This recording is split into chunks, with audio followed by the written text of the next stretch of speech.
Loïc Loury, Europe Nuit. Autour du monde. Autour du monde, la chronique internationale d'Henri Guirchoun qui revient ce soir sur la Syrie. Bonsoir Henri. Bonsoir Loïc. Alors c'était hier à l'occasion de la conférence des ambassadeurs. Le président François Hollande n'a pas mâché ses mots en affirmant qu'il était indispensable de neutraliser, et je cite, Bachar el-Assad.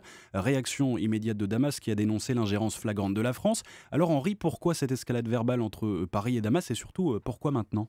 Bien, parce que ce qui continue de se passer en Syrie est toujours aussi abominable, même si on en parle moins, et surtout parce que l'incapacité de la communauté internationale à mettre fin au carnage se paye désormais au prix fort. Non seulement pour les Syriens, 250 000 morts en 4 ans, mais aussi pour le reste du monde qui doit aujourd'hui gérer les conséquences de son impuissance, puisque cette guerre a déjà provoqué l'exode de 10 millions de Syriens à l'intérieur du pays et le départ à l'étranger de 5 millions de réfugiés. Alors, quand François Hollande pointe Bachar el-Assad comme le principal responsable du désastre, il ne fait que rappeler une évidence, et quand il l'accuse aussi de s'en prendre surtout à ses opposants et pas aux combattants du groupe État islamique dont il a facilité et sans doute même encourager la progression, eh bien, il s'agit là d'une vérité connue de tous. Quant à la réaction de Damas, le moins qu'on puisse dire, c'est qu'elle est comme toujours un peu pavlovienne. Ah, d'accord, mais le mot neutralisé, donc prononcé par François Hollande, c'est un peu fort quand même.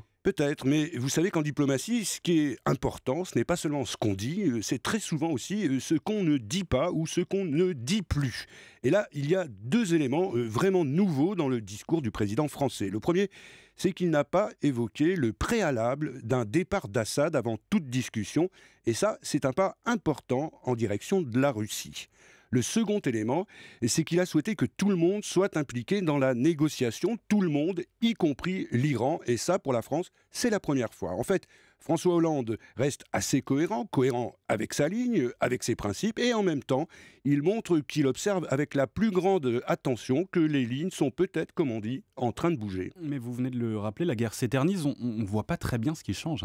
C'est vrai que c'est un peu dans la coulisse, Loïc, mais en fait, ça bouge un peu partout et dans tous les sens. Deux exemples. Il y a depuis quelques mois un rapprochement soudain entre la Russie et l'Arabie saoudite, c'est-à-dire entre l'un des principaux protecteurs du régime de Damas et l'un de ses plus farouches adversaires. C'est pas rien. Deuxième exemple. Depuis l'Ukraine, vous savez qu'on est un peu dans un climat de guerre froide entre l'Amérique et la Russie. Eh bien, ça n'a pas empêché les patrons des deux diplomaties de se rencontrer à plusieurs reprises pour parler du dossier syrien. Vous voyez que ça évolue quand même. Et qu'est-ce qui explique ces rapprochements ? Est-ce qu'il y a des raisons concrètes ? Oui, il y en a au moins trois.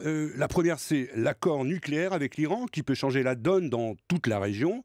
La deuxième raison, c'est que même la Russie et l'Iran ont maintenant réalisé que le régime actuel de Damas n'a plus vraiment d'avenir et qu'il vaut mieux préparer au plus vite une transition. Et puis la troisième, c'est que tout le monde a pris conscience du danger de voir le groupe État islamique ramasser la mise si les uns continuent de ne rien faire, tandis que les autres continuent de jouer les apprentis sorciers. Et ces manœuvres diplomatiques, Henri, ont-elles une chance de déboucher sur une solution, sur un arrêt de la guerre même ? Bon, hélas, on en est encore loin, Loïc, mais 4 ans après, si le monde cesse enfin de détourner les yeux, et surtout si la Syrie revient vraiment au cœur des agendas politiques, il ne serait plus tout à fait interdit d'y croire. Et merci Henri Guirchoun, et on vous retrouve demain pour une nouvelle chronique Autour du monde.